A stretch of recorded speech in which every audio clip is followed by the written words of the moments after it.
Hi hello అండి. నాకొచ్చిన స్టైల్‌లో నెయ్యి చేశాను. నాకు చాలా బాగా చేసినావు అంటారు నన్ను గూడా. చెయ్యి తీరు గూడా ఉంటది నెయ్యిని. నాకొచ్చిన టిప్స్ చెప్తానండి. Please follow me. నెయ్యిని బాగా ఐస్ గడ్డలేసి బటర్ ఉంటది గదా! మనము తయారు చేసుకున్నది. దాన్ని బాగా మిక్సీ పట్టుకొని 2, 3 సార్లు బాగా కడిగి పెట్టుకోవాలండి. ఎంత బాగా కడిగితే నెయ్యి స్మెల్ అంత బాగా వస్తది.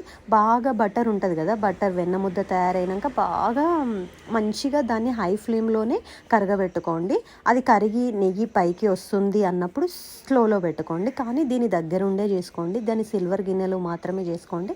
స్టీల్ గిన్నెలో అయితే కొంచెం మాడిపోతది.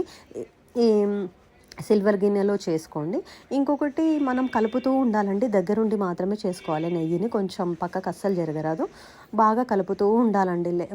డస్ట్ అంతా కిందికి పోయి నెయ్యికి మంచిగా ఫామ్ అవుతుందండి పైకి.